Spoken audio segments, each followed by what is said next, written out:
മുഖം മേൽപോട്ട് ഉയർത്തിപ്പിടിച്ചു. ഇരു കൈയും നീട്ടി വട്ടം കറങ്ങിക്കൊണ്ട് ആസ്വദിച്ച് മഴ നനയുന്ന നന്ദയെ കൃഷ് ദൂരെ നിന്ന് നോക്കി നിന്നു.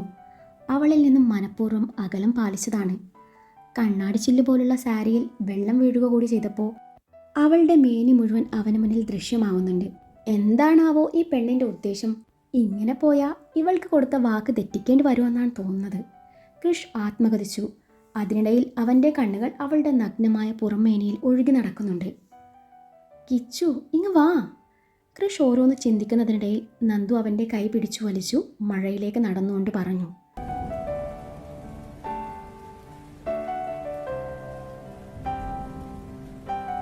കോരിച്ചൊരിയുന്ന നിലാമഴയത്ത് പരസ്പരം ഇഴകിച്ചേർന്ന് മതിമറന്ന് ഇരുവരും ചുവടുകൾ വെച്ചു. മഴ ഒന്നുകൂടി ശക്തി പ്രാപിച്ചു. അന്നേരം ഡാൻസ് നിർത്തി ഇരുവരും മഴയിൽ നനഞ്ഞു കുതിർന്ന് മുഖത്തോട് മുഖം നോക്കി നിന്നു. മഴവെള്ളം മുഖത്തോട് ഒലിച്ചിറങ്ങുന്നത് കൊണ്ടാവാം രണ്ടുപേരുടെയും കണ്ണുകൾ ഇടയ്ക്കിടെ അടഞ്ഞു പോകുന്നുണ്ട്. വായു പോലും കടക്കാത്ത പോലെ ഇരുവരും ഇറുകെ പുണർന്നുകൊണ്ട് കണ്ണടച്ച് നിൽക്കുന്ന വേളയിൽ മഴയോട് കിന്നാരം പറയാനെത്തിയ കുളിർക്കാറ്റ് ഇരുവരുടെയും പ്രണയാർദ്ധ നിമിഷം കണ്ട് നാണിച്ചു വഴിമാറി സഞ്ചരിച്ചു. തൻ്റെ ഉദ്ദേശം പോലും മറന്നുകൊണ്ട് നന്ദു അവനോട് കൂടുതൽ ഒട്ടിച്ചേർന്ന് നിന്നു. നിമിഷങ്ങൾ പോയിക്കൊണ്ടിരുന്നു.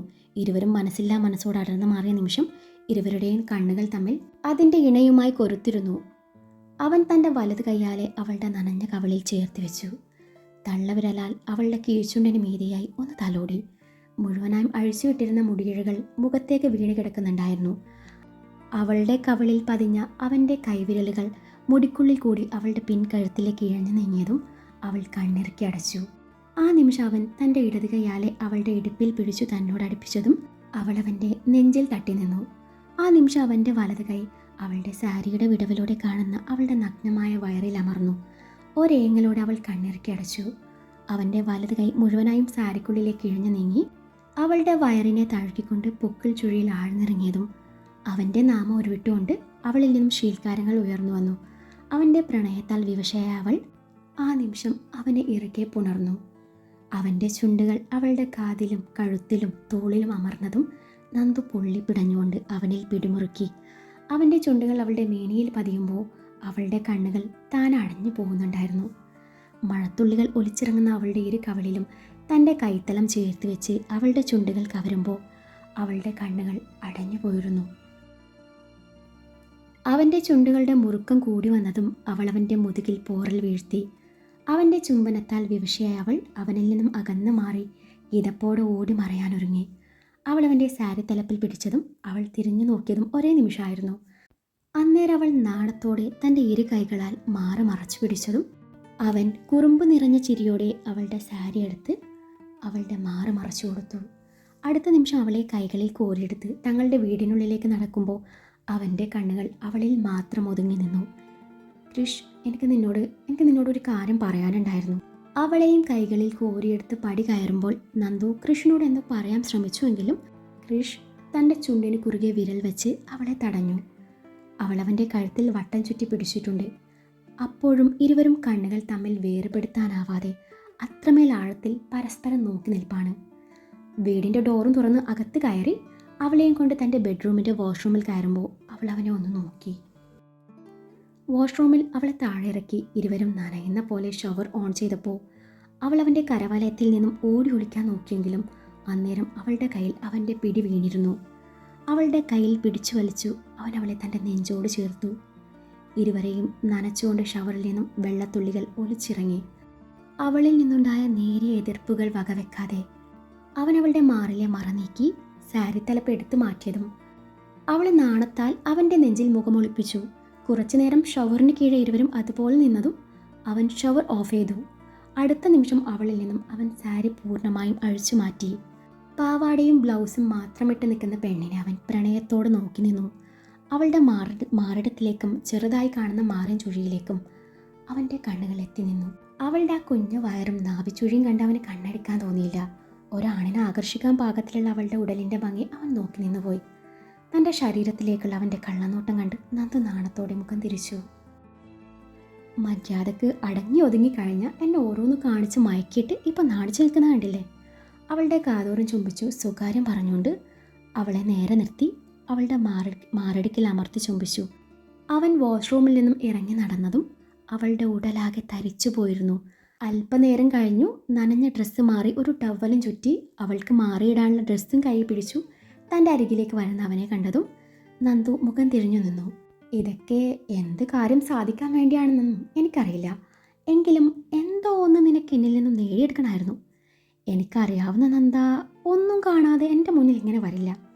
ശരീരം കാണിച്ചു തന്നാൽ ഞാൻ അങ്ങ് എന്തും സമ്മതിക്കും നന്ദക്ക് തോന്നിയോ? അപ്പോൾ കൃഷിനെ പറ്റി നീ ചിന്തിച്ചത് അങ്ങനെയാണ്. നിന്റെ ബോഡിയിൽ ടച്ച് ചെയ്ത് ഞാൻ കാണിക്കുന്ന കുറുമ്പുകളൊക്കെയും നിന്നോടുള്ള പ്രണയം കൊണ്ടാണ്, അല്ലാതെ കഴപ്പുകൊണ്ടാണെന്ന് നീ കരുതരുത്. കെട്ടിപ്പിടിക്കുന്നതും ഉമ്മ വെക്കുന്നതാണോ പരിശുദ്ധമായ പ്രണയമെന്നേ നിനക്ക് തോന്നാം. എൻ്റെ പ്രണയത്തിൻ്റെ പരിശുദ്ധി എത്രത്തോളം ഉണ്ടെന്നേ എനിക്ക് നന്നായിട്ടറിയാം. അതുകൊണ്ട് അക്കാര്യത്തിൽ ആരെന്ത് പറഞ്ഞാലും എനിക്ക് വിഷയമേ അല്ല. നീ എൻ്റേതാണ്, എൻ്റേത് മാത്രം. ആ ഒരു തിരിച്ചറിവാണ് നിനക്ക് വേണ്ടത്. അത് മാത്രം മതി എനിക്ക്. അത്രയും പറഞ്ഞു അവൻ അവൾക്ക് മാറിയിടാനുള്ള ഡ്രസ്സ് അവളുടെ കയ്യിൽ കൊടുത്ത് അവിടെ നിന്ന് ഇറങ്ങി. നന്ദു തൻ്റെ കയ്യിലെ ഡ്രസ്സിലേക്കൊന്ന് നോക്കി. അവൻ്റെ ടവൽ, അവൻ്റെ ഷർട്ട്, അതിൻ്റെ കൂടെ ഇന്നർ വെയറുണ്ട്. അത് അവൻ്റെയല്ല, തൻ്റെയാണ്. അതെങ്ങനെ അവന് കിട്ടി? ഈ ചെക്കന് ഒരു നാണുമില്ല. പിന്നെ അതിന് അവൻ്റെ ഷർട്ട് തന്നെ എൻ്റെ ഡ്രസ്സ് എന്തെങ്കിലും തന്നാൽ പോരെ? ഇതും പരിശുദ്ധമായ അവൻ്റെ പ്രണയത്തിൽ പെട്ടതാവും. വാഷ്റൂമിൻ്റെ ഡോർ അടക്കുന്നതിനിടയിൽ നന്ദ പിറുപിറുത്തു. നന്ദു ഡ്രസ്സും മാറി മുറിയിലേക്ക് തിരികെ വരുമ്പോഴേക്കും ബെഡിൽ തലയണ കൊണ്ട് മതിൽ പണിതിട്ടുണ്ട്. ബെഡിൻ്റെ ഇടത് സൈഡിൽ ക്രിഷ് മലർന്നു കിടന്നിട്ടുണ്ട്. ഒരു ട്രാക്ക് പാൻറ് മാത്രമാണ് അവൻ്റെ വേഷം. ഡോർ അടയുന്ന ശബ്ദം കേട്ടിട്ടാവണം അവൻ തല ഉയർത്തി നോക്കിയത്. തൻ്റെ ഷർട്ടും ധരിച്ചു വരുന്ന പെണ്ണിനെ കണ്ട് അവൻ ചിരി കടിച്ചു പിടിച്ചു നിന്നു. ആ ഷർട്ട് അവളിട്ടപ്പോൾ അത്യാവശ്യം ലെങ്ത് ഉണ്ടായിരുന്നു. ഇരു കയ്യാലെ ഷർട്ടും പിടിച്ച് താഴ്ത്തി നന്ദു അവിടെ നിന്ന് പരങ്ങി. നിന്ന് താളം ചവിട്ടാതെ വന്ന് കിടക്കടോ, ക്രിഷ് പറഞ്ഞു. ഞാൻ എൻ്റെ മുറി കിടന്നോളാം, നന്ദു പതിയെ പറഞ്ഞു. ഞാൻ അങ്ങോട്ട് വന്ന് പൊക്കിയെടുത്ത് കിടത്തണോ അതോ നീ ഇങ്ങോട്ട് വന്ന് കിടക്കണോ? ഇനിയിപ്പോൾ നിൻ്റെ മുറി കിടക്കണമെന്ന് നിർബന്ധമാണെങ്കിൽ ആവാം, പക്ഷെ കൂടെ ഞാനും കാണും. അന്നേരം ഈ മതിലൊന്നും കണ്ടെന്ന് വരില്ല. ക്രിഷ് പറഞ്ഞത് കേട്ടതും അവൾ ചുണ്ട് പിളർത്തി അവനെ നോക്കി. പിന്നെയും ഷർട്ട് വലിച്ചു താഴ്ത്തി ബെഡിനരികിലേക്ക് നടന്നു. ഓ, വലിയ നാണക്കാരി വന്നിരിക്കുന്നു. മഴ നനയുമ്പോൾ ഇതൊന്നും കണ്ടില്ലല്ലോ, ക്രിഷ് ആരോടൊന്നുമില്ലാതെ പറഞ്ഞു. അത് കേട്ടതും അവൾ അവനെ ദഹിപ്പിച്ചു നോക്കി ബെഡിൻ്റെ വലത്തെ സൈഡിൽ കിടന്നു. ഡാ, നിൻ്റെ ഒരു പാൻറ് വന്നേ. നന്ദു ഒരു പില്ലോ എടുത്ത് തൻ്റെ കാല് മറച്ചു പിടിച്ചുകൊണ്ട് പറഞ്ഞു. ഈ പാൻറ് മതിയോ? എങ്കിൽ ഊരി തന്നേക്കാം. പോടാ, ഇതല്ലാതെ എൻ്റെ കയ്യിൽ വേറെ പാൻറ്റൊന്നുമില്ലേ? ഇല്ലെന്ന്. വാർഡ്രോബിൻ്റെ കീ കാണാനില്ല. പറ്റുവാണേ കീ തപ്പിയെടുത്ത് എൻ്റെ പാൻറ്റോ മുണ്ടോ ബോക്സറോ എന്ത് വേണേലും എടുത്തോ. ക്രിഷ് പില്ലോ കൊണ്ടുണ്ടാക്കിയ മതിലിന്മേലെ തല വെച്ചുകൊണ്ട് അവളുടെ കയ്യിലെ പില്ലോ പിടിച്ചു വാങ്ങി അവളെ മൊത്തത്തിൽ ഒഴിഞ്ഞുകൊണ്ട് പറഞ്ഞു. അവൻ്റെ നോട്ടം കണ്ട് അവൾ അവനെ കൂർപ്പിച്ചു നോക്കി. ഷർട്ട് പിന്നെയും പിടിച്ചു താഴ്ത്തി. എങ്കിൽ നിന്റെ ബ്ലാങ്കറ്റ് താ ക്രിഷ്. അത് അലക്കാനിട്ടിരിക്കുക. ദേ വന്നു അവൻ്റെ മറുപടി. കൊള്ളാം, നിന്റെ പരിശുദ്ധമായ പ്രണയം എനിക്കിഷ്ടാവുന്നുണ്ട് എന്നും പറഞ്ഞ് അവനെ ശ്രദ്ധിക്കാതെ മലർന്നു കിടന്നു. അന്നേരം അവൻ അവളെ നോക്കി താടിക്ക് കൈയും കൊടുത്ത് ചരിഞ്ഞു കിടന്നു. നന്ദ, നമുക്ക് ഈ ഒരുമിച്ചുള്ള താമസം അവസാനിപ്പിച്ചാലോ? ക്രിഷ് പറഞ്ഞു. അവസാനിപ്പിക്കാം? നീ വീട്ടിൽ പോവോ? ഇല്ല. പിന്നെ ഇതുപോലെ വീട് ഷെയർ ചെയ്യാൻ ആരെങ്കിലും കിട്ടുമെന്ന് നോക്കണം, നന്ദ കൂസാതെ മറുപടി പറഞ്ഞു. പൊടി, ഞാൻ സീരിയസ് ആയിട്ട് പറഞ്ഞതാ. ഞാനും സീരിയസ് ആയിട്ട് പറഞ്ഞതാ ക്രിഷ്. വീട്ടിൽ താമസിച്ച ഡെയിലി എനിക്ക് അത്രയും ദൂരം ട്രാവൽ ചെയ്യാൻ പറ്റില്ല. ഗാർഡൻ ഇല്ലാതെ ഹോസ്റ്റൽ കിട്ടാനും പാടാണ്. ഇനിയിപ്പോൾ നീ വന്ന് കെട്ടിയോനാണെന്ന് പറഞ്ഞാൽ മുറി കിട്ടുമായിരിക്കും, നന്ദു പറഞ്ഞു. അത് വേണ്ട, കെട്ടിയോനാണെന്നും പറഞ്ഞുള്ള ഇവിടുത്തെ നാടകത്തിന് എങ്ങനെയാ കർട്ടൻ ഇടുന്നത് എന്ന് ആലോചിക്കുമ്പോഴാണ് അവൾ അടുത്ത നാടകത്തിന് സ്റ്റേജ് ബുക്ക് ചെയ്യുന്നത്. ക്രിഷ് പിറുപിറുത്തു. അല്ല, നീ എവിടെ താമസിക്കും ക്രിഷ്? അപ്പോൾ നീയും അച്ഛനുമുള്ള പിണക്കം മാറിയോ? ഞാൻ ആഡിസിൻ്റെ വീട്ടിൽ താമസിക്കാമെന്ന് കരുതി. അവൻ്റെ ഡാഡിയും മമ്മിയും സ്റ്റേറ്റ്സിലേക്ക് തിരിച്ചുപോയി. അപ്പം പിന്നെ ഞാനും അവിടെ കൂടാന്ന് കരുതി, ക്രിഷ് പറഞ്ഞു. ഡാഡി മമ്മി വീട്ടിലില്ല. കൂട്ടുകാരനും പൊളി വൈബ്. വേണ്ടാട്ടാ. ഇനിയിപ്പോൾ നിനക്ക് പോയേ പറ്റുമെന്നാണെങ്കിലേ ഞാനും കൂടി വരാം, നന്ദു പറഞ്ഞു.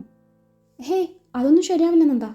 എടി പൊട്ടിക്കാളി, നീ എൻ്റെ കൂടെ പോരാനാണ് പിന്നെ നമുക്ക് ഇവിടെ തന്നെ കൂടിയാൽ പോരെ? നമ്മൾ ഇനി ഒരുമിച്ച് താമസിച്ചാലേ ശരിയാവില്ല. ഇതുക്കും മേലെ നടക്കും. ഇത്രയും നാൾ നിന്നിൽ എനിക്കൊരു പ്രതീക്ഷ ഉണ്ടായിരുന്നു. ഇതിപ്പോൾ നീ ഐറ്റം ഡാൻസായി ഇറങ്ങിയാൽ ഞാൻ എന്ത് ചെയ്യും? ഞാനും ചോരയും നീറുള്ള ഒരു മനുഷ്യനാ. എനിക്കും കാണില്ലേ വികാരമൊക്കെയും? എന്നാ എനിക്കത് തീരെയില്ല കൃഷ്. തൽക്കാലം ചോരയും നീറുള്ള വികാരജീവി ആ വികാരത്തെ എടുത്ത് വെളിയിൽ കളഞ്ഞ് ചാച്ചിക്കോ. Good night. അവൾ കണ്ണടച്ച് കിടന്നു. നന്ദ, എന്താ? ഈ വർഷം കൂടി കഴിഞ്ഞാൽ ഞാൻ പഠിത്തം നിർത്തും. ഓ, അച്ഛൻ്റെ കൂടെ ബിസിനസ് നോക്കാനാണ് എൻ്റെ പ്ലാൻ. നല്ല കാര്യം. നന്ദു ഉറക്കച്ചടവോടെ ഓരോന്ന് പറഞ്ഞു. നന്ദ, നീ പറഞ്ഞ പോലെ കുത്തിയിരുന്ന് പഠിച്ച് നല്ല മാർക്ക് വാങ്ങാനൊന്നും എന്നെ കിട്ടില്ല. എനിക്ക് ജസ്റ്റ് പാസ്സാവണം, അത്രേ ഉള്ളൂ. നിന്റെ കാര്യം അങ്ങനെയല്ല. നിനക്കിനി ഒരുപാട് പഠിക്കാനുണ്ട്. പ്രേമം തലയ്ക്ക് പിടിച്ചാലേ അത് പഠനത്തെ ബാധിക്കും. നല്ല മാർക്കോടെ ഡിഗ്രി കംപ്ലീറ്റ് ചെയ്യണം, അതാണ് എൻ്റെ ആഗ്രഹം. നിന്റെ ഡിഗ്രി കഴിഞ്ഞ ഉടനെ ഞാൻ നിന്റെ വീട്ടിൽ വരും. എന്തിന്? പെണ്ണ് ചോദിക്കാൻ. ഓ, അങ്ങനെ. ആർഭാടത്തോടെയുള്ള ഒരു വിവാഹം. താലികെട്ട് നമുക്കേ ക്ഷേത്രത്തിൽ വെച്ച് നടത്താം. നിന്റെ കഴുത്തിൽ താലി അണിയിക്കുന്ന ആ ഒരു നിമിഷം. അപ്പോൾ എനിക്ക് പ്രായം 25 കഴിയും, നിനക്ക് 20 കഴിയും. നമ്മുടെ ഫസ്റ്റ് നൈറ്റും ഹണിമൂണും ഒരുമിച്ച് നടത്താനാണ് എൻ്റെ ആഗ്രഹം. ഞാൻ ചിലതൊക്കെ പ്ലാൻ ചെയ്തിട്ടുണ്ട്. കൃഷ് ഓരോന്ന് പറയുന്നുണ്ട്. ആഹാ, എന്നിട്ട് നന്ദു പ്രത്യേക ഗണത്തിൽ ചോദിച്ചു. അവിടുന്ന് 2 വർഷം കഴിഞ്ഞ് ജൂനിയർ കൃഷ്, അവിടുന്ന് 4 വർഷം കഴിഞ്ഞിട്ട് മതി ജൂനിയർ നന്ദ. ജൂനിയർ കൃഷ് വരുന്നതിന് മുൻപേ നിന്റെ PG പഠനം കഴിയണം കേട്ടോ. പിന്നെ സൗകര്യം പോലെ നമുക്ക് നമ്മുടെ ബാക്കി ജൂനിയേഴ്സിനെ വെൽക്കം ചെയ്യാം. നമുക്ക് നിറയെ പിള്ളേർ വേണം നന്ദ. ആ, ബെസ്റ്റ്. ഇവനെന്താ പ്രാന്തായ? നന്ദ പിറുപിറുത്തു. നന്ദ, നീ എന്താ ഒന്നും മിണ്ടാത്തേ? എന്ത് മിണ്ടാനാ കൃഷ്? നിന്റെ സ്വപ്നത്തിൽ ഞാനും നിന്റെ കൂടെ ഹണിമൂണും ഫസ്റ്റ് നൈറ്റും ഒക്കെ ആഘോഷിക്കുമല്ലേ. പിന്നെ ഒരു കാര്യം പറഞ്ഞേക്കാം, ഇനി അങ്ങോട്ട് മോൻ സ്വപ്നം കാണുമ്പോഴേ ആ നിറയെ പിള്ളേരെന്നത് മാറ്റി 3 ഒതുക്കിയേക്കണം. നന്ദ, ആ സ്വപ്നം അത് ഓൾറെഡി എൻ്റെ മൈൻഡിൽ രജിസ്റ്റേർഡാണ്. കുന്തം, ദേ കൃഷ്, മിണ്ടാതെ കിടന്നോണം, ഇല്ലെങ്കിൽ ഞാൻ എഴുന്നേറ്റ് പോവേ. നിറയെ കൊച്ചുങ്ങളെ വേണം പോലും. അതും പറഞ്ഞു നന്ദു കണ്ണടച്ചു കിടന്നു. നിനക്കറിയോ നന്ദ, മുല്ല എന്നോട് എന്നും പറയുമായിരുന്നു നമുക്ക് നിറയെ കുഞ്ഞുങ്ങൾ വേണമെന്ന്. ഇത് കേട്ടതും നന്ദുവിൻ്റെ ഉറക്കം പമ്പ കടന്നു. അവൾ തല ഉയർത്തി കൃഷ്ണനെ നോക്കി. അവളുടെ കാര്യം എന്തിനാ ഇപ്പം ഇവിടെ പറയുന്നേ? നന്ദു താല്പര്യമില്ലാത്ത മട്ടി പറഞ്ഞു. അല്ല, ഓരോന്ന് പറഞ്ഞു വന്നപ്പോൾ ഞാൻ പഴയ ഓർമ്മകൾ അയവിറക്കിയതാ. ഇറക്കുന്നത് എന്തിനാ? അങ്ങ് തുപ്പിക്കളഞ്ഞാൽ പോരെ. നന്ദു കലിപ്പിലാണ്. അവളുടെ ദേഷ്യം കണ്ടപ്പോൾ അവന് ചിരി വന്നു. നന്ദു മുഖം തിരിച്ചു കിടന്നപ്പോൾ കൃഷ് അവളെ നോക്കി കിടന്നു. നന്ദു ഒന്ന് കണ്ണടച്ചേ ഉള്ളൂ. കുറച്ചു കഴിഞ്ഞതും ഉറക്കെ ചിരിക്കുന്ന കൃഷിനെയാണ് അവൾ കാണുന്നത്. എന്താ കൃഷ്, എന്തിനാ നീ ഇങ്ങനെ ചിരിക്കുന്നത്? ഞാനൊരു സ്വപ്നം കണ്ടതാ നന്ദ. നമുക്കേ ട്വിൻസ് പിറന്നു, ഒരു മോളും ഒരു മോനും. അത് കേട്ടതും നന്ദു അവനെ നോക്കി പല്ലിറുമ്മി. എൻ്റെ കൃഷ്ണ ഇത്രയ്ക്കും പഞ്ചാരാണെന്ന് അറിഞ്ഞില്ലായിരുന്നു. എൻ്റെ ദൈവമേ, ഇവിടെ ആരുമില്ലേ ഇവനെടുത്ത് പൊട്ടക്കണറ്റിലെറിയാൻ? പഞ്ചാര കൃഷ്. നന്ദു പിറുപിറുത്തു. പ്രണയം കൂടും തോറും പഞ്ചാരയുടെ അളവും കൂടും. നീ കേട്ടിട്ടില്ലേ നന്ദ? ഇല്ല. എന്നാൽ ഇപ്പം കേട്ടില്ലേ? കൃഷ് പ്ലീസ്, ആ ലൈറ്റ് ഒന്ന് ഓഫ് ചെയ്യ്, എനിക്ക് ഉറങ്ങണം. നന്ദ, ഒരു കാര്യം കൂടി ചോദിച്ചോട്ടെ? എന്താ? നിനക്ക് ശരിക്കും 18 വയസ്സായോ? ആധാർ കാർഡേ എൻ്റെ ബാഗിൽ കാണും. ബർത്ത് സർട്ടിഫിക്കറ്റേ വീട്ടിലാ. നാളെ രാവിലെ എത്തിക്കാം. നന്ദു അവനെ പുച്ഛിച്ചു. നന്ദ, ഞാൻ കാര്യമായി പറഞ്ഞതാ. നിൻ്റെ ബോഡി ലാംഗ്വേജ് കണ്ടാലേ പറയില്ല കേട്ടോ. മുന്നും പിന്നും ഒന്നും അത്ര പോരാ. 18 കഴിഞ്ഞ പെണ്ണാണെന്ന് പറയില്ല. അവൻ്റെ ആ പറച്ചിൽ കേട്ട് അവൾ കണ്ണു മിഴിച്ച് അവനെ നോക്കി. അത് ശരി, 18 കഴിഞ്ഞ പെൺപിള്ളേരെ കണ്ടാൽ തനിക്ക് പെട്ടെന്ന് മനസ്സിലാവില്ലേ? തനിക്കിപ്പോൾ പെൺപിള്ളേരുടെ ഫ്രണ്ടും ബാക്കും നോക്കലാണ് പണി. എൻ്റെ നന്ദ, ദൈവം എനിക്ക് ഈ 2 കണ്ണെന്നത് പിന്നെ എന്തിനാ? വൃത്തികെട്ടവനെ, നീ ഇത്തരക്കാരനായിരുന്നു അല്ലേ? നന്ദു പില്ലോ എടുത്ത് അവൻ അടിക്കാൻ തുടങ്ങി. നന്ദ, ഞാൻ ഒരു തമാശ പറഞ്ഞതാ, നീ ഇങ്ങനെ ചൂടാവാതെ. കൃഷ് അവളിൽ നിന്നും പില്ലോ പിടിച്ചു വാങ്ങിക്കൊണ്ട് പറഞ്ഞു. എനിക്ക് നിൻ്റെ ഈ വളിച്ച തമാശ ഇഷ്ടമല്ല കൃഷ്. പെൺപിള്ളേരുടെ മുന്നും പിന്നെ അളക്കുന്നതേ എനിക്ക് തമാശയായിട്ട് തോന്നിയിട്ടില്ല കൃഷ്. അവൻ്റെ മേലെ അമർന്ന് അവൻ്റെ കഴുത്തിൽ അവൾ പിടിമുറുക്കിക്കൊണ്ട് പറഞ്ഞു. വിടുവെണ്ണെ, ഞാൻ ചുമ്മാ നിന്നെ ദേഷ്യം പഠിപ്പിക്കാൻ പറഞ്ഞതല്ലേ. തൻ്റെ കഴുത്തിൽ അമർന്ന് അവളുടെ കൈ രണ്ടും പിടിച്ചു വെച്ചുകൊണ്ട് കൃഷ് പറഞ്ഞു. അവൾ വിടാൻ ഒരുക്കല്ല. അവൾ പിന്നെയും അവൻ്റെ കഴുത്തിൽ പിടിമുറുക്കി.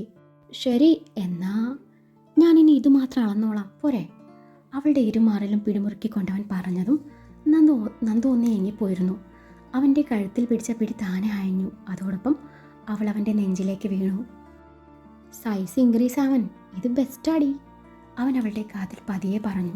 അവനെ ദേഷ്യത്തോടെ തള്ളി മാറ്റി അവൾ ബെഡിൻ്റെ ഓരം ചേർന്ന് മുഖം തിരിഞ്ഞു കിടന്നു. അവൾ പിണങ്ങിയെന്ന് തോന്നിയതും അവൻ അവളുടെ അരികിൽ നീങ്ങിക്കിടന്നു. സോറി, ഞാൻ നിന്നെ ചുമ്മാ ദേഷ്യം പിടിപ്പിച്ചതല്ലേ, അവളുടെ വയറിലൂടെ വട്ടം ചുറ്റി പിടിച്ചുകൊണ്ട് അവൻ പറഞ്ഞു. അന്നേരം അവൾ അവൻ്റെ കൈ കുടഞ്ഞെറിഞ്ഞു. അന്നേരം അവൻ അവളെ തനിക്ക് അഭിമുഖമായി കിടത്തി അവളുടെ നെറുകയിൽ ചുംബിച്ചു. നന്ദ, ഒരു സത്യം പറയട്ടെ, നിനക്ക് ഒടുക്കത്തെ ഫിഗറാണ്.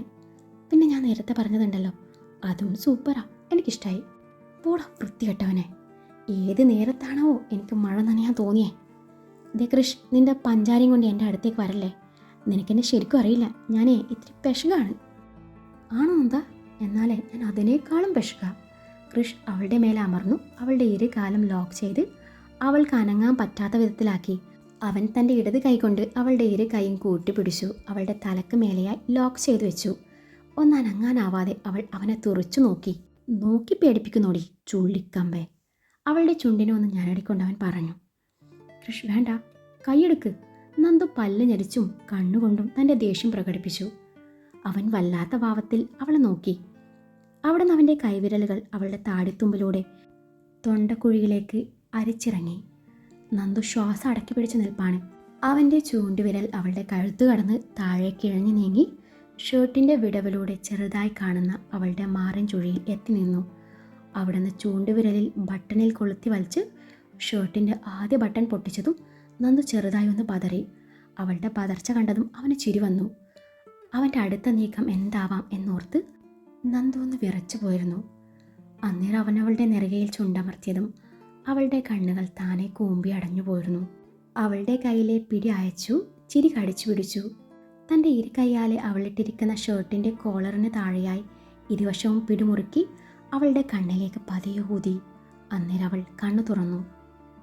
നന്ദൂസേ, ദേ ഒരൊറ്റ വലി മതി. അതോടെ നിൻ്റെ ഈ സുന്ദരമായ ബോഡി മൊത്തം ഞാനങ്ങ് സ്കാൻ ചെയ്യും. അതുമാത്രമല്ല, ഒരു കംപ്ലീറ്റ് ബോഡി ചെക്കപ്പ് വിത്ത് മസാജ് കൂടി ഞാൻ ഓഫർ ചെയ്യുന്നുണ്ട്. കൃഷ്, വേണ്ട, കളിക്കല്ലേ, നന്ദു ഇടറിയ സ്വരത്തോടെ പറഞ്ഞു. എൻ്റെ നന്ദ, നിനക്കെന്നെ ഇത്രയും വിശ്വാസമുള്ളൂ അല്ലേ? സസ്പെൻസ് മുഴുവനും ഞാനിപ്പോൾ പൊട്ടിച്ച നമ്മുടെ ഫസ്റ്റ് നൈറ്റിന് എന്തേലും ത്രില്ലുണ്ടാവോ? ത്രില്ലെനിക്ക് മസ്റ്റാണ്. അതുകൊണ്ടേ ബാക്കി ഞാൻ അപ്പം കണ്ടോളാം. അതും പറഞ്ഞ് കൃഷ് അവളുടെ ചുണ്ടിൽ അമർത്തി മുത്തി. അവളിൽ നിന്നും അടർന്നു മാറിയ ഒരു പില്ലോയും എടുത്ത് ഹാളിലേക്ക് നടക്കുന്ന കൃഷിനെ മനസ്സിലാക്കാനേ പറ്റുന്നില്ലായിരുന്നു. മനുഷ്യനങ്ങ് മാക്സിമം വെറുപ്പിച്ച് ആ പില്ലോ എടുത്ത് പോണ പോക്കണ്ട. പെറ്റതല്ല സഹിക്കോ. എന്നെ ചൊറിയാതെ മര്യാദയ്ക്ക് ഇവിടെ കിടന്നാൽ പോരായിരുന്നോ? ഇനിയിപ്പോൾ എൻ്റെ മനസ്സിലാക്കാൻ വേണ്ടിയുള്ള സൈക്കോളജിക്കൽ മൂവ്മെൻ്റ് ആവും. ചിലപ്പോൾ എന്തേലും പറഞ്ഞ് തിരികെയും വരും. ഇതിപ്പോൾ അവൻ്റെ കിളി മൊത്തം പോയി നിൽക്കുക. ഇപ്പം അവൻ എനിക്കത്ര വിശ്വാസം പോരാ എന്നും മനസ്സിൽ പറഞ്ഞു. അവൻ മുറി വിട്ടിറങ്ങിയ അടുത്ത നിമിഷം അവൾ ഡോറടച്ച് ലോക്കിട്ടു. ഡോറടയുന്ന ശബ്ദം കേട്ട് കൃഷി ഒന്ന് തിരിഞ്ഞു നോക്കി. ഹാളിലെ സെറ്റിയിൽ കണ്ണിന് മീതെ കൈവച്ച് എന്തൊക്കെയോ ചിന്തകളിൽ മുഴുകി കൃഷ് നിദ്രയെ പുൽകി. ഇതിൻ്റെ പേരിൽ 2 ദിവസം നന്ദു കൃഷിനോട് പിണങ്ങി നടന്നുവെങ്കിലും അവൻ്റെ സോറി പറച്ചിലും കെഞ്ചലും ആ സെൻറ്റിയിറക്കലും കണ്ടപ്പോൾ നന്ദുവിന് അവനോട് മിണ്ടാതിരിക്കാനായില്ല. എങ്കിലും 2 പേരും ഇപ്പോൾ 2 മുറിയിലാണ് കിടത്തം. അതുമല്ല, കൃഷി ഇപ്പോൾ ഭയങ്കര ഡീസൻ്റാണ്. ഇൻ്റർ കോളേജ് ക്രിക്കറ്റ് ടൂർണമെൻറ്റിന് ഇനി 2 ദിവസം മാത്രമേ ബാക്കിയുള്ളൂ. ഇതിനിടയിൽ കോളേജ് യൂണിയൻ ഇലക്ഷൻ്റെ ചർച്ചകൾ നടക്കുന്നുണ്ട്. നോമിനേഷൻ സമർപ്പിക്കാൻ ഇനി ദിവസങ്ങൾ മാത്രമേ ബാക്കിയുള്ളൂ. അന്നത്തെ ഇലക്ഷന് ശേഷം DSU എന്ന പാർട്ടി കോളേജിൽ നിന്നും തേഞ്ഞു മാഞ്ഞു പോയിരുന്നു. SFK, ABVP ഈ 2 പാർട്ടിയാണ് നിലവിൽ മത്സരിക്കുന്നത്. വൈകുന്നേരം പതിവ് പോലെ നന്ദുവും തനുവും വാഗച്ചോട്ടിലിരുന്ന് കൃഷിനെ വെയിറ്റ് ചെയ്യുവാണ്. കൃഷ് പ്രാക്ടീസിലാണ്. അന്നേരമാണ് കുറച്ച് പേപ്പേഴ്സും കയ്യിൽ പിടിച്ച് വിരാജ് അങ്ങോട്ട് വരുന്നത്. ഇരുവരെയും നോക്കി വിരാജ് ഒന്ന് പുഞ്ചിരിച്ചു. തൻവി, സ്പന്ദന 2 പേരിൽ ആർക്കെങ്കിലും ഫസ്റ്റ് DC റെപ്രസെൻറ്റേറ്റീവായി മത്സരിക്കാൻ താല്പര്യമുണ്ടോ എന്നുള്ള വിരാജിൻ്റെ ചോദ്യത്തിന് ഇരുവരും താല്പര്യമില്ലെന്ന് മറുപടി പറഞ്ഞു. 2 പേരോടും കൂടി പറയുക, ഇത്തവണയും ചെയർമാൻ സ്ഥാനാർത്ഥി ഞാനാണ്. അപ്പം മറക്കാതെ എനിക്ക് തന്നെ വോട്ട് ചെയ്യണം, വിരാജ് പറഞ്ഞു. എൻ്റെ വിരാജ് ഏട്ടാ, ഇത്തവണയെങ്കിലും ആ കസേര ഒഴിഞ്ഞു കൊടുത്തൂടെ? തുടർച്ചയായി 3-ാം തവണയാണ് ചേട്ടൻ മത്സരിക്കുന്നത്. ഡിഗ്രി 3rd ഇയർ പിള്ളേർക്ക് ഇത്തവണ അവസരം കൊടുക്കു ചേട്ടാ. പാവത്തുങ്ങൾക്കും കാണില്ലേ ആഗ്രഹങ്ങളൊക്കെയും. എന്നിട്ട് ചേട്ടൻ പഠിത്തത്തിൽ കോൺസെൻട്രേറ്റ് ചെയ്യും. ഡിഗ്രിക്ക് യൂണിവേഴ്സിറ്റി റാങ്ക് ഹോൾഡർ ആയിരുന്നില്ലേ? PGക്കും കോളേജിൻ്റെ പേരിൽ ഒരു റാങ്ക് നേടിക്കൊടുക്കൂ ചേട്ടാ, തനുവാണ് പറഞ്ഞത്. എന്തോ ആ ചെയർ ഒഴിവാക്കാനേ വല്ലാത്തൊരു മനപ്രയാസം. അതുകൊണ്ട് ഞാൻ തന്നെ ഇത്തവണയും ഞങ്ങളുടെ പാർട്ടിയിൽ കാൻഡിഡേറ്റ് ആയി. പിന്നെ പഠിത്തം അതിൻ്റെ മുറ പോലെ നടന്നോളും. അപ്പോൾ ഹാട്രിക് വിജയാണ് ചേട്ടൻ്റെ ലക്ഷ്യം? താന് ചോദിച്ചു. തീർച്ചയായും. പിന്നെ ഇയാളുടെ ഉപദേശത്തിന് നന്ദി. തൻവി, ഉപദേശം മാത്രം പോരാ, വോട്ട് കൂടി വേണം. നന്ദുവിനോട് കൂടിയായി പറയുന്നത്, വിരാജ് പറഞ്ഞു. ഞാനൊന്ന് ആലോചിക്കട്ടെ ചേട്ടാ. ഇത്തവണ കൃഷിയും കൂടി ചെയർമാൻ പോസ്റ്റിലേക്ക് മത്സരിക്കുന്നുണ്ട്. അതിനാ എൻ്റെ ചോയ്സ് ആരായിരിക്കുമെന്ന് ഇപ്പം പറയാൻ പറ്റില്ല. കൃഷ് ചെയർമാൻ പോസ്റ്റിൽ മത്സരിക്കാനോ? അതിനവൻ ഏത് പാർട്ടിയിലാണ് ഉള്ളത്? ഇനിയിപ്പോൾ അവൻ മത്സരിച്ചാലും ജയിക്കാൻ പോണില്ല, വിരാജ് പരിഹാസത്തോടെ പറഞ്ഞു. കൃഷ്ണ പറഞ്ഞ നന്ദുവിന് അത്ര ദഹിച്ചില്ല. അത് ചേട്ടനാണോ തീരുമാനിക്കുന്നത്? കൃഷിൻ്റെ പാർട്ടി DSU ആണ്, അതുകൊണ്ട് അവൻ ആ പാർട്ടിയിൽ മത്സരിക്കും. നന്ദുവും വിട്ടില്ല. ഇത് കൃഷ് അറിഞ്ഞോ ആവോ? വിരാജ് പുച്ഛത്തോടെ പറഞ്ഞു. പിന്നല്ലാതെ, അവൻ വൈകാതെ നോമിനേഷൻ സമർപ്പിക്കും. അതിന് അവനെ പിന്തുണയ്ക്കാൻ ആരെങ്കിലും വേണ്ടേ? കോളേജ് യൂണിയൻ ഇലക്ഷനിൽ മത്സരിക്കാനേ ചില റൂൾസ് ആൻഡ് റെഗുലേഷൻസ് ഒക്കെ ഉണ്ട്, അല്ലാതെ ചുമ്മാ കീരങ്ങി മത്സരിക്കാനൊന്നും പറ്റില്ല. വിരാജ് പുച്ഛിച്ചു. ആശാനെ കളരി പഠിപ്പിക്കണോ ചേട്ടാ? കൃഷി മുൻപ് ആരായിരുന്നു എന്ന് എന്നേക്കാൾ നന്നായി ചേട്ടനറിയാം. അപ്പം പിന്നെ ഈ ഒരു സംസാരം വേണോ? നന്ദു, ഞാനൊരു സംശയം ചോദിച്ചോട്ടെ? നന്ദു കൃഷിൻ്റെ ആരാ? വിരാജ് ചോദിച്ചു. അതാണോ ചേട്ടാ ഇപ്പം ഇവിടുത്തെ പ്രശ്നം? കൃഷ് ഇലക്ഷനിൽ മത്സരിക്കുന്നു, ജയിക്കുന്നു, ചെയർമാനാവുന്നു, വിരാജ് ചേട്ടനെ റെസ്റ്റ് തരുന്നു. നന്ദു ചിരിയോടെ പറഞ്ഞു. കൊള്ളാം, എത്ര മനോഹരമായ നടക്കാത്ത സ്വപ്നം. നന്ദു നന്നായി കൃഷിന് വേണ്ടി വാദിക്കുന്നുണ്ട്. കൃഷിൻ്റെ അമ്മാവൻ്റെ മോളാണല്ലോ, അപ്പോൾ വാദിക്കണമല്ലോ അല്ലേ? എനിക്ക് നന്ദുവിൻ്റെ ഈ ക്യാരക്ടർ, സ്മാർട്ട്നെസ്, ക്യൂട്ട്നെസ് അതൊക്കെ ഒരുപാട് ഇഷ്ടമാണ്. പിന്നെ തൻ്റെ ഈ ബ്യൂട്ടി, അത് പറയാതിരിക്കാൻ വയ്യ. പലതവണ പറയണമെന്ന് കരുതിയതാ. എനിക്ക് നന്ദുവിന് ഒരുപാട് ഇഷ്ടമാണ്. ഇഷ്ടമെന്ന് വെച്ചാൽ ഇതുവരെ ഒരു പെണ്ണിനോടും തോന്നാത്തൊരിഷ്ടം. ഈ ലവ്, പ്രണയം എന്നൊക്കെ പറയില്ലേ, ഞാൻ തന്നോട് തുറന്നു പറയാനിരുന്നതാ. അപ്പോഴാണ് അതിനിടയിലേക്ക് കൃഷ് വരുന്നത്. നിങ്ങൾ തമ്മിൽ എന്ത് ബന്ധമാണെന്നും എനിക്കറിയില്ല, അറിയുകയും വേണ്ട. പക്ഷെ ഒന്നറിയണം, കൃഷ് ഇലക്ഷനിൽ മത്സരിച്ച് തോറ്റ നന്ദു എൻ്റെ പ്രണയം ആക്സെപ്റ്റ് ചെയ്യോ? ഇതൊരു ചലഞ്ചായി നന്ദുവിനെ ഏറ്റെടുക്കാൻ പറ്റുമോ? വിരാജിൻ്റെ ആവശ്യം കേട്ട് നന്ദുവും തനു ഒരുപോലെ ഞെട്ടി. നന്ദുവിന് നല്ല പേടിയുണ്ടല്ലേ? നന്ദുവിൻ്റെ മുഖഭാവം കണ്ട് വിരാജ് പറഞ്ഞു. കൃഷ് മത്സരിച്ചാൽ തോക്കുന്ന് എന്നേക്കാൾ നന്നായിട്ട് നിനക്കറിയാം. ഇനിയും ഒരു തോൽവി കൃഷിന് താങ്ങാനാവുമോ എന്തോ. തോൽക്കാൻ വേണ്ടി കൃഷിൻ്റെ ജീവിതം ഇനിയും ബാക്കി. കൃഷ്, വിരാജ് ആരാണ് ബെസ്റ്റ് എന്ന് ചോദിച്ചാൽ ഒബ്വിയസ്ലി എല്ലാവരും പറയും വിരാജ് ആണെന്ന്. എന്തോ എല്ലാവർക്കും എന്നെ ഭയങ്കര ഇഷ്ടമാണ്. അതാണ് എൻ്റെ വിജയം, അതാണ് എൻ്റെ പവർ. അങ്ങനെയുള്ളപ്പോൾ നന്ദു ഒരു റോങ് ചോയ്സ് എടുത്തു എന്നറിഞ്ഞപ്പോൾ എനിക്ക് അത്ഭുതം. അവന് നന്നായിട്ട് ക്രിക്കറ്റ് കളിക്കും, അത് മാത്രമാണ് അവൻ്റെ ക്വാളിറ്റി. പിന്നെ കാണാനും കൊള്ളാം. സൗന്ദര്യം എനിക്കും ആവശ്യത്തിലും കൂടുതലുണ്ട്. നന്ദുവിന് തീരുമാനിക്കാൻ ഇനിയും സമയമുണ്ട്. നന്ദുവിന് ഞാൻ ഒരവസരം തരുവാണെന്ന് കൂട്ടിക്കോ. അത് പറയുമ്പോൾ വിരാജിൻ്റെ മുഖത്ത് അപ്പോഴും ആ പുഞ്ചിരി ഉണ്ടായിരുന്നു. ആര് പറഞ്ഞു കൃഷ് തോൽക്കുന്ന്? ഇനി കൃഷിൻ്റെ വിജയത്തിൻ്റെ നാളുകളാണ്. തോൽക്കാൻ പോകുന്നതേ നിങ്ങളാണ്. നിങ്ങൾക്ക് ഇത്രയും അഹംഭാവം ഉണ്ടെന്നേ ഞാൻ അറിഞ്ഞിരുന്നില്ല. നിങ്ങളുടെ ഈ പുഞ്ചിരി ഉണ്ടല്ലോ, അതൊരു മുഖംമൂടിയാണല്ലേ, എന്തൊക്കെയോ മറച്ചു പിടിക്കാനുള്ള മുഖംമൂടി. പിന്നെ നിങ്ങളെ പറഞ്ഞതേ ഞാനും ഒരു വെല്ലുവിളിയായി ഏറ്റെടുത്തിരിക്കുന്നു. എന്താണെന്നറിയില്ല, എനിക്ക് ഈ ക്രിക്കറ്റ് കളിക്കാരൊക്കെ ഭയങ്കര ഇഷ്ടമാണ്. അതുകൊണ്ട് തന്നെയാണ് ഞാൻ കൃഷ്ണനോട് അങ്ങോട്ട് ഐ ലവ് യു പറഞ്ഞ്. ഇനിയിപ്പോൾ ഇലക്ഷൻ കഴിയട്ടെ. നിങ്ങൾ ജയിച്ചാൽ ഞാൻ നിങ്ങളുടെ എല്ലാം ആക്സെപ്റ്റ് ചെയ്യും.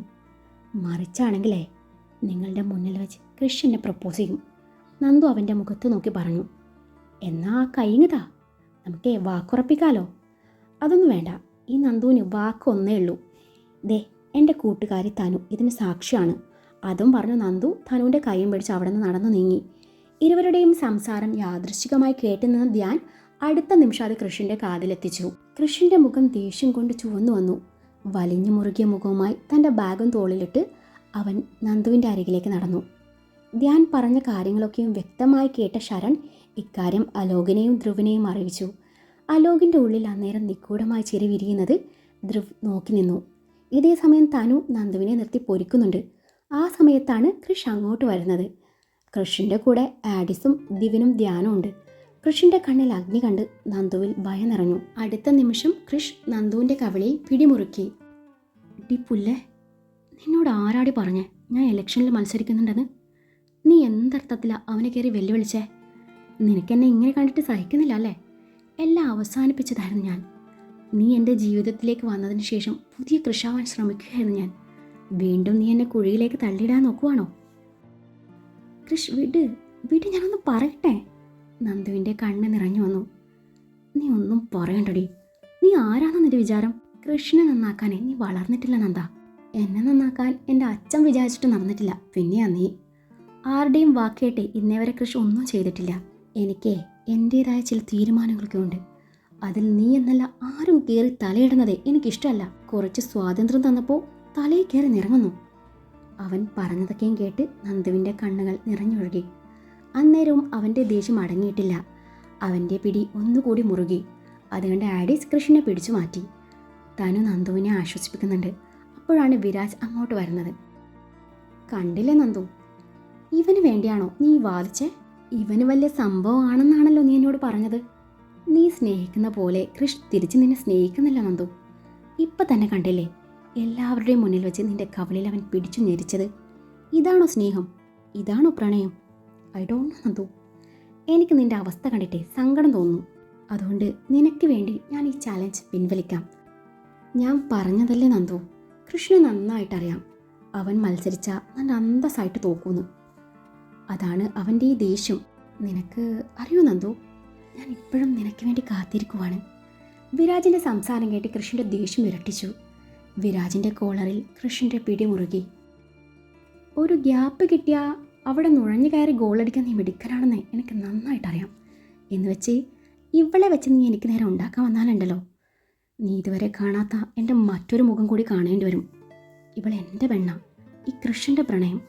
ഇവളെ ഞാൻ നിനക്കങ്ങനെ വിട്ടുതരുമെന്ന് തോന്നുന്നുണ്ടോ? നിനക്കെന്നല്ല ആർക്കും ഞാൻ വിട്ടുതരില്ല. നിന്റെ മുന്നിൽ എൻ്റെ പെണ്ണ് തോൽക്കാൻ പാടില്ലല്ലോ. അതുകൊണ്ട് ഞാൻ നിന്റെ വെല്ലുവിളി ഏറ്റെടുത്തിരിക്കുന്നു. ഞാൻ ഇലക്ഷനിൽ മത്സരിക്കും, ജയിക്കും. ഇവൾ പറഞ്ഞ പോലെ നിന്റെ മുന്നിൽ വെച്ച് ഇവളെ ഞാൻ പ്രപ്പോസ് ചെയ്യും. വെറും പ്രപ്പോസലല്ല, ഉമ്മ വെച്ച് പ്രപ്പോസ് ചെയ്യും. Wait and see mister Viraj Acharya. മറിച്ചാണെങ്കിലേ ഈ കൃഷ് തോൽവി സമ്മതിച്ചു എന്നേക്കുമായി ഈ കോളേജിൽ നിന്നും പടിയിറങ്ങും. അതും പറഞ്ഞ് വിരാജിനെ പിടിച്ചു തള്ളി നന്ദുവിനെ തുറച്ചു നോക്കി കൃഷ് അവിടെ നിന്ന് നടന്നു നീങ്ങി. വിരാജ് തൻ്റെ ഷർട്ടൊക്കെ നേരെയാക്കി അവിടെ നിന്ന് പോയി. നന്ദു എന്നാലിത് വേണ്ടിയിരുന്നില്ല. എന്തിനാ അവൻ്റെ വെറുപ്പ് സമ്പാദിച്ചു കൂട്ടുന്നത്? PGക്ക് ജോയിൻ ചെയ്തത് മുതലുള്ള പരിചയമാണ് ഞങ്ങൾ തമ്മിൽ. കൃഷ് ഒരാളെ വെറുത്ത് കഴിഞ്ഞാൽ പിന്നെ ആ വെറുപ്പ് മാറാൻ കർത്താവ് പോലും വിചാരിച്ചാൽ പറ്റില്ല. ഇതിപ്പോൾ മറ്റന്നാളത്തെ മാച്ചിനെ കൂടി ഇത് ബാധിക്കുമോ എന്നാണ് എൻ്റെ പേടി. ആഡീസ് അതും പറഞ്ഞു ദിവനും ധ്യാനിനൊപ്പം നടക്കാൻ ഒരുങ്ങിയതും കൃഷിൻ്റെ കാർ ഗേറ്റും കടന്നു പോകുന്നത് അവർ നോക്കി നിന്നു. അവൻ പോയി, നന്ദു ഇനി എന്ത് ചെയ്യും? വേണേ ഞങ്ങൾ ഡ്രോപ്പ് ചെയ്യാം, ആഡീസ് പറഞ്ഞു. വേണ്ട, ഞാൻ തനുവിൻ്റെ കൂടെ പോയിക്കോളാമെന്ന് പറഞ്ഞ് നന്ദു നിറഞ്ഞ കണ്ണുകൾ അമർത്തി പിടിച്ചു മുന്നോട്ട് നടന്നു.